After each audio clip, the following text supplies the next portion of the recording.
ও মালিক, এই রমজানে তুমি কত লক্ষ লক্ষ মানুষকে মাফ করবা, আমার নামটা কি তাদের খাতায় উঠাইবা? ও নোয়াগাঁওয়ের বাবা গো, আপনি দরজা জানলা বন্ধ করে দিয়া, বাতিটা নিবাইয়া দিয়া, সেহরি খাওয়ার আগে আমার মালিকের কাছে বিনায়া বিনায়া ফুফায়া ফুফায়া হাউ মাউ করে যদি কান্না করে করে মাপ চাইতে পারেন, চোখের থেকে পানি ছেড়ে দিতে পারেন, আপনার চোখের পানি নাকের ডগায় আসার আগে আগে আপনার সব গুনাহ আল্লাহ মাফ করে দিয়া রমজান মাসে আপনার আল্লাহ ওলি বানাইয়া দিবে। এ আমার নোয়াগাঁওয়ের যুবক, একটু রেডি হয়ে যাও বন্ধু, আমার সময় আর বেশি নাই রে ভাই, আমাকে চলে যেতে হবে। গতকালও ছিলাম অনেক দূরের মাহফিলে, আগামীকালও আমার অনেক কাজ করতে হবে, অনেক কাজের নিয়ে মাথার ভেতরে অনেক কাজ নিয়ে বাইরে হইছি। যুবক আর লম্বা করব না, কয়েকটা মিনিট ধৈর্য ধরে শোনো। রমজান আসতেছে রে বন্ধু, তোমাদের সামনে হাজির হয়ে গেছে, একদিন অথবা 2 দিন পরে রমজান হাজির হয়ে গেছে। যুবক, তুমি যদি পারো তাহাজ্জুদের নামাজ পড়বা, না পারলে আমার কোনো আপত্তি নাই, দাবি নাই। তবে আমার একটা দাবি রে বন্ধু, রমজান মাসে 5 ওয়াক্তের নামাজটা পড়বা, তারাবির নামাজটা পড়বা, রমজান মাসে রোজা ঠিক মতো রাখবা, অহংকারী করবা না, বাহাদুরি দেখাইবা না, মাস্তানি করবা না, দুপুর বেলা গরুর গোশত দিয়া খানা খাইয়া রাস্তায় আইসা বন্ধুর নাকের সামনে হাতটা ধরা বলবা না, এই দেখ আমি মাত্র খানা খাইয়া আসলাম। এ যুবক, অহংকারী একদিন থাকবে না, মাস্তানি একদিন থাকবে না। কিসের অহংকারী করো, কিসের মাস্তানি করো? এ নোয়াগাঁওয়ের যুবক, তোমার জীবনে আমার জীবনে 2টা কুশল আছে। একটা কুশল তুমি তোমার হাতে করতে পারো নাই, আমিও আমার হাতে করতে পারি নাই। 1 নাম্বার, জন্মের পরের গোসলটা এই মাঠের কেউ বলতে পারবে না। জন্মের পরের প্রথম গোসল আমার হাতে আমি করেছি, অসম্ভব। জন্মের পরে আপনি আমি ওয়াও ওয়াও করে চিৎকার করেছি। আপনার আমার জনম দুঃখিনী মা অথবা দাত্রী মারা আমাকে আপনারে গোসল দিয়েছিল। এই নোয়াগাঁওয়ের যুবক, তোমার জীবনে আমার জীবনে আরেকটা গোসল বাকি আছে, মরণের পরের গোসলটা। ওই গোসলটাও তুমি তোমার হাতে করতে পারবা না, আমিও আমার হাতে করতে পারবো না। মরণের পরে লাশ হয়ে পড়ে থাকবো, বড়ই পাতার গরম জল দিয়ে সবাই মিলে গোসল দিবে। জীবনের প্রথম গোসল নিজের হাতে করলা না, শেষ গোসলটাও নিজের হাতে করতে পারবা না। কিসের মাস্তানি করো, কিসের অহংকারী করো? এ নোয়াগাঁওয়ের যুবক, অনেক বেদাগিরি দেখাইছো, আমি চ্যালেঞ্জ দিয়ে পড়লাম, রাতের 1 মিনিট থেকে নিয়ে 1 মিনিট পর্যন্ত 1 ঘন্টা সময় দেওয়া হবে তোমাদের গ্রামের আউটসাইডের পুরাতন কবরস্থানে। মোবাইল ছাড়া, বন্ধু ছাড়া একা একা 1 ঘন্টা দাঁড়াইবা, 1000 টাকা পুরস্কার। একটা যুবক হাতছানি দিবে না, সব যুবকদের নার্ভাস সিস্টেম ফল ডাউন করবে। যুবকদের ভেতরে তোর পর শুরু হয়ে যাবে, ভাইব্রেশন আরম্ভ হয়ে যাবে।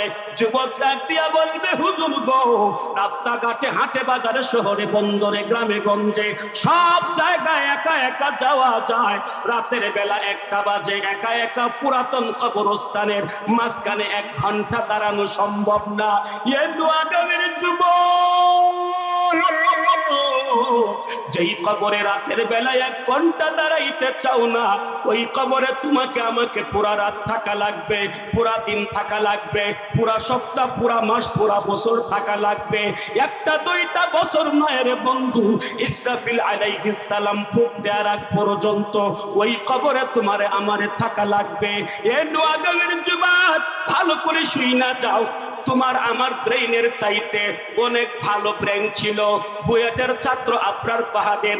আবরার ফাহাদকে তার বন্ধুরা ক্রিকেট খেলার স্থান দিয়ে বিদায়া জমিন থেকে বিদায় করে দিয়েছে। বুয়েটের ছাত্র এত ব্রেইনওয়ালা যুবকটা আজকে কবরে ঘুমাইতেছে। এক নোয়াগাঁওয়ের যুবক, তোমার আমার অনেকের স্বপ্ন আছে ভবিষ্যতে রাজনীতিবিদ হইবা, তোমার আমার চাইতে রাজনীতি জ্ঞান কম ছিল না। আমার বন্ধু উসমান হাদির আজকে 2 মাস হয়ে গেল কবরে ঘুমায়া গেছে। এ নোয়াগাঁওয়ের যুবক, তোমার কয় টাকা আছে, আমার কয় টাকা আছে? তোমার আমার চাইতে অনেক টাকার মালিক অনেক যুবক এই জমিনে ছিল, আজকে কবরে ঘুমায়া গেছে। যাদের কাছে অ্যান্ড্রয়েড টাচ মোবাইল আছে, এক্ষুনি গুগলে চার্জ দিবা, আমার মতো করে লিখবা ALI আলী স্পেস দিয়ে লিখবা BANAT বানাত। আলী বানাত লেখার সাথে সাথে তোমাদের সামনে একটা যুবকের নাম আসবে, নাম তার আলী বানাত, বয়স তার 17 বছর অথবা 25 বছর। এই যুবকটা মাত্র অল্প দিনে ব্যবসা বাণিজ্য করে বিলিয়ন মিলিয়ন টাকার মালিক হয়ে গেছে। এক একটা গড়ি ব্যবহার করত বাংলাদেশি টাকায় 1.5 লক্ষ টাকা, এক একটা ব্রেসলেট ব্যবহার করত বাংলাদেশি টাকায় 2 লক্ষ টাকা, এক এক জোড়া স্যান্ডেল ব্যবহার করত বাংলাদেশি টাকায় 90,000 টাকা, এক একটা সানগ্লাস লাগাইতো বাংলাদেশি টাকায় 4.5 লক্ষ টাকা।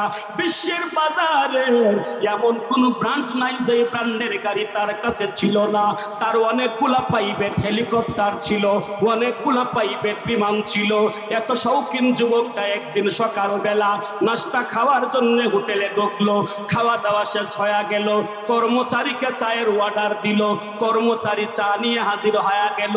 আলী বানাত গরম চাটা জিব্বায় ঢেলে দিল, গরম চা জিব্বায় ডালতে দেরি হয়, জিব্বাটা পুরা জ্বলা পুরা শুরু হইতে দেরি হয় নাই। আলী বানাত মন খারাপ করে বাড়িতে চলে গেল। না না, জিব্বার জ্বলা পুরা কমতেছে না, ডাক্তারকে ফোন করলো, ডাক্তার ঔষধ করে দিয়ে গেল। একটা না 3 দিন খাওয়ার পরেও জিব্বাটা ভালো হয় না, জ্বলা পুরা কমে না। আলী বানাত এইবার তার প্রাইভেট বিমান দিয়ে অস্ট্রেলিয়া থেকে ফ্লাইট করে হংকং চলে গেল।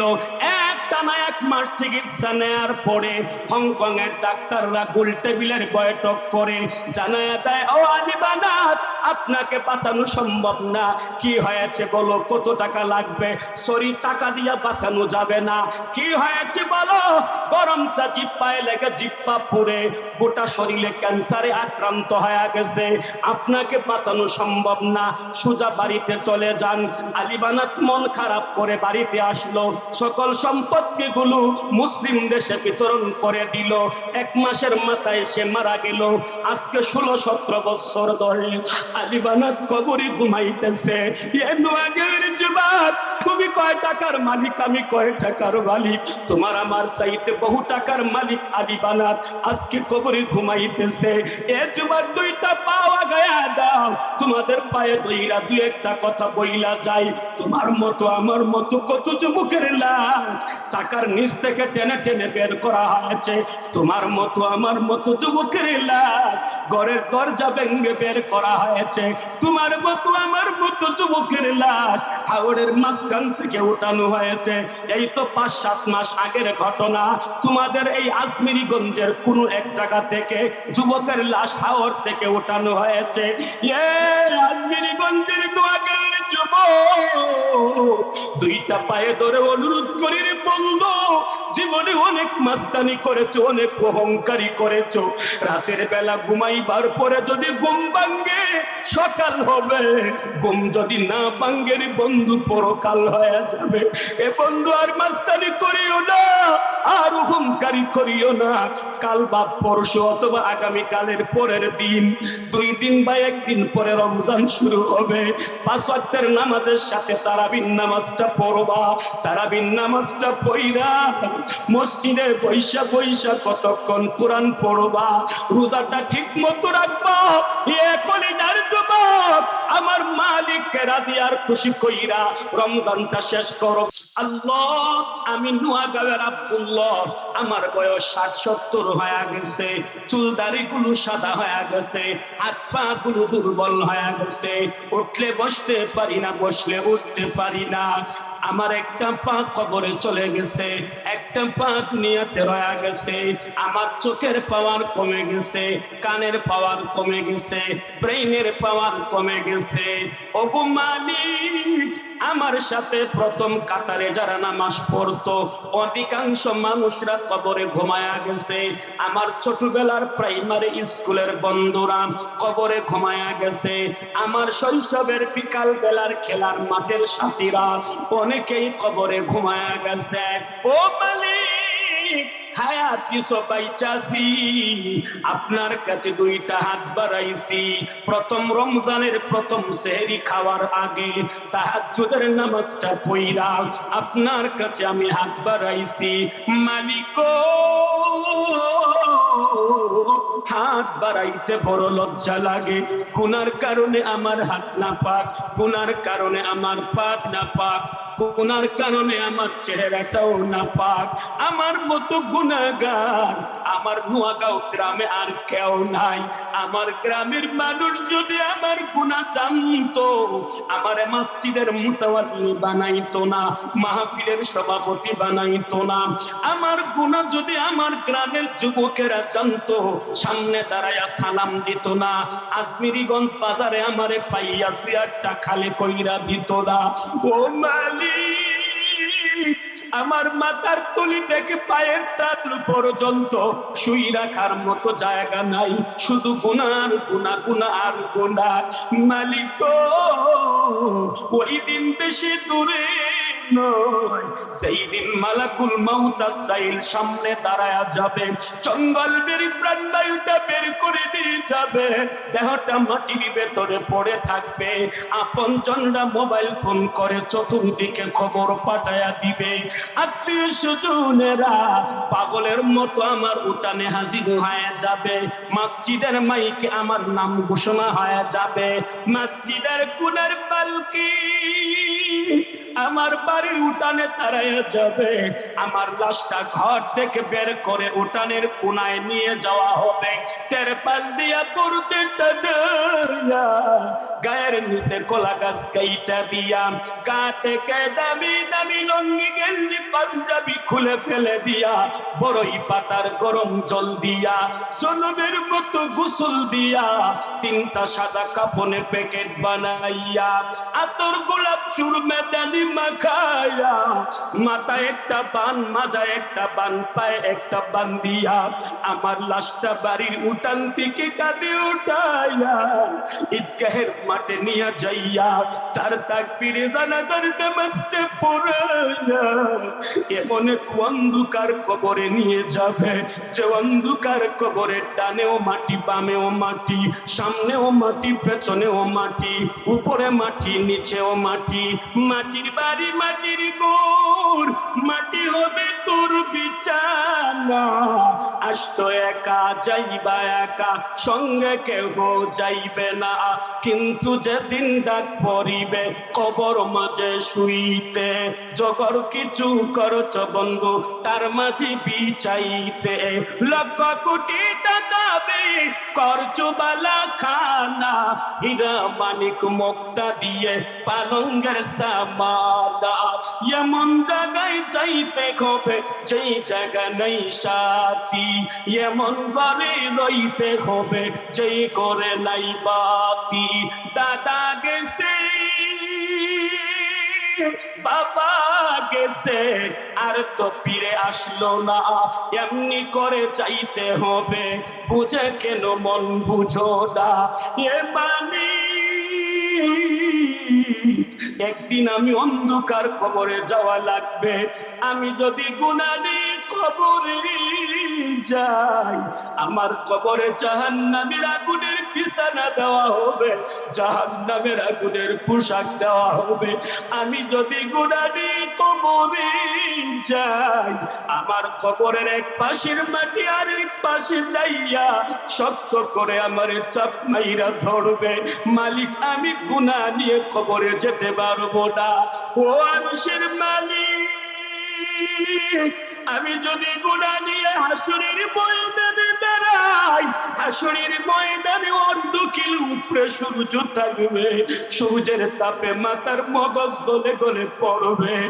মালিক গো, আমি যদি গুনাহ নিয়ে মিজানে যাই, গুনার কারণে মিজানের পাল্লাটা ভারী হয়ে যাবে। ও মালিক, আমি যদি গুনাহ নিয়ে আমাদের কাউসারের পারে যাই, নবী আমারে ধাক্কা দিয়া সরাইয়া দিবে, পানি পান করাবে না। আমি যদি গুনাহ নিয়ে হাউজে কাউসারের পার থেকে ফুলচিরাতের ব্রিজে যাই। ফুলচিরাতের ব্রিজটা 30,000 বছরের রাস্তা, উঠতে 10 নামতে 10, মাঝখানে 10। ফুলচিরাতের ব্রিজের নিচে জাহাজ নামের আগুন দাও দাও করে জ্বলে। মালিক গো, আমি নোয়াগাঁওয়ের আব্দুল্লাহ প্রথম রমজানের প্রথম সেহরি খাওয়ার আগে তাহাজ্জুদের নামাজটা পড়া ভিখারির হাত বাড়াইলা। আল্লাহ, আমি গুনাহ নিয়ে কবরে যেতে পারবো না, হাসরের মিজানে ফুলচিরাতে যেতে পারবো না। कर लिया तूने बोली बंदा हजार, हमको भी अपना बना ले कर देगा ओ मालिक। এই রমজানে তুমি কত লক্ষ লক্ষ মানুষকে মাফ করবা, আমার নামটা কি তাদের খাতায় উঠাইবা? ও নোয়াগাঁওয়ের বাবা গো, আপনি দরজা জানলা বন্ধ করে দিয়া, বাতিটা নিবাইয়া দিয়া, সেহরি খাওয়ার আগে আমার মালিকের কাছে বিনায়া বিনায়া ফুফায়া ফুফায়া হাউ মাউ করে যদি কান্না করে করে মাপ চাইতে পারেন, চোখের থেকে পানি ছেড়ে দিতে পারেন, আপনার চোখের পানি নাকের ডগায় আসার আগে আগে আপনার সব গুনাহ আল্লাহ মাফ করে দিয়া রমজান মাসে আপনার আল্লাহ ওলি বানাইয়া দিবে। এ আমার নোয়াগাঁওয়ের যুবক, একটু রেডি হয়ে যাও বন্ধু, আমার সময় আর বেশি নাই রে ভাই, আমাকে চলে যেতে হবে। গতকালও ছিলাম অনেক দূরের মাহফিলে, আগামীকালও আমার অনেক কাজ করতে হবে, অনেক কাজের নিয়ে মাথার ভেতরে অনেক কাজ নিয়ে বাইরে হইছি। যুবক, আর লম্বা করবো না, কয়েকটা মিনিট ধৈর্য ধরে শোনো। রমজান আসতেছে রে বন্ধু, তোমাদের সামনে হাজির হয়ে গেছে। একদিন অথবা 2 দিন পরে রমজান হাজির হয়ে গেছে। যুবক, তুমি যদি পারো তাহাজ্জুদের নামাজ পড়বা, না পারলে আমার কোনো আপত্তি নাই, দাবি নাই। তুমি আমার একটা দাবি রে বন্ধু, রমজান মাসে 5 ওয়াক্তের নামাজটা পড়বা, তারাবির নামাজটা পড়বা, রমজান মাসে রোজা ঠিক মতো রাখবা, অহংকারী করবা না, বাহাদুরি দেখাইবা না, মাস্তানি করবা না, দুপুর বেলা গরুর গোশত দিয়া খানা খাইয়া রাস্তায় আইসা বন্ধুর নাকের সামনে হাতটা ধরা বলবা না, এই দেখ আমি মাত্র খানা খাইয়া আসলাম। এ যুবক, অহংকারী একদিন থাকবে না, মাস্তানি একদিন থাকবে না। কিসের অহংকারী করো, কিসের মাস্তানি করো? এ নোয়াগাঁওয়ের যুবক, তোমার জীবনে আমার জীবনে 2টা কুশল আছে। একটা কুশল তুমি তোমার হাতে করতে পারো নাই, আমিও আমার হাতে করতে পারি নাই। 1 নাম্বার, জন্মের পরের গোসলটা এই মাঠের কেউ বলতে পারবে না। জন্মের পরের প্রথম গোসল আমার হাতে আমি করেছি, অসম্ভব। জন্মের পরে আপনি আমি ওয়াও ওয়াও করে চিৎকার করেছি। আপনার আমার জনম দুঃখিনী মা অথবা দাত্রী মারা আমাকে আপনারে গোসল দিয়েছিল। এই নোয়াগাঁওয়ের যুবক, তোমার জীবনে আমার জীবনে আরেকটা গোসল বাকি আছে, মরণের পরের গোসলটা। ওই গোসলটাও তুমি তোমার হাতে করতে পারবা না, আমিও আমার হাতে করতে পারবো না। মরণের পরে লাশ হয়ে পড়ে থাকবো, বড়ই পাতার গরম জল দিয়ে সবাই মিলে গোসল দিবে। জীবনের প্রথম গোসল নিজের হাতে করলা না, শেষ গোসলটাও নিজের হাতে করতে পারবা না। কিসের মাস্তানি করো, কিসের অহংকারী করো? এ নোয়াগাঁওয়ের যুবক, অনেক বেদাগিরি দেখাইছো, আমি চ্যালেঞ্জ দিয়ে পড়লাম। রাতের 1 মিনিট থেকে নিয়ে 1 মিনিট পর্যন্ত 1 ঘন্টা সময় দেওয়া হবে তোমাদের গ্রামের আউটসাইডের পুরাতন কবরস্থানে। মোবাইল ছাড়া, বন্ধু ছাড়া একা একা 1 ঘন্টা দাঁড়াইবা, 1000 টাকা পুরস্কার। একটা যুবক হাতছানি দিবে না, সব যুবকদের নার্ভাস সিস্টেম ফল ডাউন করবে। যুবকদের ভেতরে তোর পর শুরু হয়ে যাবে, ভাইব্রেশন আরম্ভ হয়ে যাবে। যুবক ডাক দিয়া বলবে, হুজুর গো, রাস্তাঘাটে, হাটে বাজারে, শহরে বন্দরে, গ্রামে গঞ্জে, সব জায়গায় একা একা যাওয়া যায়। রাতের বেলা 1টা বাজে, একা একা পুরাতন কবরস্থানের মাঝখানে 1 ঘন্টা দাঁড়ানো সম্ভব না। এ নোয়াগাঁওয়ের যুবক, যেই কবরে রাতের বেলায় 1 ঘন্টা দাঁড়াইতে চাও না, ওই কবরে তোমাকে আমাকে পুরা রাত থাকা লাগবে, পুরা দিন থাকা লাগবে, পুরা সপ্তাহ, পুরা মাস, পুরা বছর থাকা লাগবে। 1-2 বছর নয় রে বন্ধু, ইসরাফিল আলাইহিস সালাম ফুঁক দেওয়ার আগ পর্যন্ত ওই কবরে তোমারে আমারে থাকা লাগবে। এ নোয়াগাঁওয়ের যুবক, ভালো করে শুই না যাও, তোমার আমার ব্রেইনের চাইতে অনেক ভালো ব্রেইন ছিল বুয়েটের ছাত্র আবরার ফাহাদের। আবরার ফাহাদকে তার বন্ধুরা ক্রিকেট খেলার সামনে বিদায়া জমিন থেকে বিদায় করে দিয়েছে। বুয়েটের ছাত্র এত ব্রেইনওয়ালা যুবকটা আজকে কবরে ঘুমাইতেছে। এক নোয়াগাঁওয়ের যুবক, তোমার আমার অনেকের স্বপ্ন আছে ভবিষ্যতে রাজনীতিবিদ হইবা, তোমার আমার চাইতে রাজনীতি জ্ঞান কম ছিল না। আমার বন্ধু উসমান হাদির আজকে 2 মাস হয়ে গেল কবরে ঘুমায়া গেছে। এ নোয়াগাঁওয়ের যুবক, তোমার কয় টাকা আছে, আমার কয় টাকা আছে, তোমার আমার চাইতে অনেক টাকার মালিক অনেক যুবক এই জমিনে ছিল, আজকে কবরে ঘুমায়া গেছে। যাদের কাছে অ্যান্ড্রয়েড টাচ মোবাইল আছে এক্ষুনি গুগলে চার্জ দিবা, আমার মতো করে লিখবা ALI আলী স্পেস দিয়ে লিখবা BANAT বানাত। আলী বানাত লেখার সাথে সাথে তোমাদের সামনে একটা যুবকের নাম আসবে, নাম তার আলী বানাত, বয়স তার 17 বছর অথবা 25 বছর। এই যুবকটা মাত্র অল্প দিনে ব্যবসা বাণিজ্য করে বিলিয়ন টাকার মালিক হয়ে গেছে। এক একটা গড়ি ব্যবহার করত বাংলাদেশি টাকায় 1.5 লক্ষ টাকা, এক একটা ব্রেসলেট ব্যবহার করত বাংলাদেশি টাকায় 2 লক্ষ টাকা, এক এক জোড়া স্যান্ডেল ব্যবহার করত বাংলাদেশি টাকায় 90,000 টাকা, এক একটা সানগ্লাস লাগাইতো বাংলাদেশি টাকায় 4.5 লক্ষ টাকা। বিশ্বের বাজারে এমন কোন ব্র্যান্ড নাই যে ব্র্যান্ডের গাড়ি তার কাছে ছিল না। তার অনেকগুলা প্রাইভেট হেলিকপ্টার ছিল, অনেকগুলা প্রাইভেট বিমান ছিল। এত শৌখিন যুবকটা একদিন সকালবেলা নাস্তা খাওয়ার জন্য হোটেলে ঢুকলো, খাওয়া দাওয়া শেষ হয়ে গেল, কর্মচারীকে চায়ের অর্ডার দিল, কর্মচারী চা নিয়ে হাজির হয়ে গেল। আলী বানাত গরম চাটা জিব্বায় ঢেলে দিল, গরম চা জিব্বায় ডালতে দেরি হয়, জিব্বাটা পুরা জ্বলা পুরা শুরু হইতে দেরি হয় নাই। আলী বানাত মন খারাপ করে বাড়িতে চলে গেল, না জিব্বার জ্বলা পুরা কমতেছে না। ডাক্তারকে ফোন করলো, ডাক্তার ঔষধ করে দিয়ে গেল। 1-3 দিন খাওয়ার পরেও জিব্বাটা ভালো হয় না, জ্বলা পুরা কমে না। আলী বানাত এইবার তার প্রাইভেট বিমান দিয়ে অস্ট্রেলিয়া থেকে ফ্লাইট করে হংকং চলে গেল। একটানা 1 মাস চিকিৎসা নেয়ার পরে হংকং এর ডাক্তাররা গোল টেবিলের বৈঠক করে জানায় দেয়, ও আলী বানাত, আপনাকে বাঁচানো সম্ভব না। কি হয়েছে বলো, কত টাকা লাগবে? সরি, টাকা দিয়া বাঁচানো যাবে না। কি হয়েছে বলো? গরম চা জিব্বায় লেগে জিব্বা পুড়ে গোটা শরীরে ক্যান্সারে আক্রান্ত হয়ে গেছে, আপনাকে বাঁচানো সম্ভব না, সোজা বাড়িতে চলে যান। আলী বানাত মন খারাপ করে বাড়িতে আসলো, সকল সম্পত্তিগুলো মুসলিম দেশে বিতরণ করে দিল। 1 মাসের মাথায় সে মারা গেল। আজকে 16-17 বছর ধরে আলী বানাত কবরে ঘুমাইতেছে। এ নোয়াগাঁওয়ের যুবক, তুমি কয় টাকার মালিক, আমি কয় টাকার মালিক, তোমার আমার চাইতে বহু টাকার মালিক আলী বানাত আজকে কবরে ঘুমাইতেছে।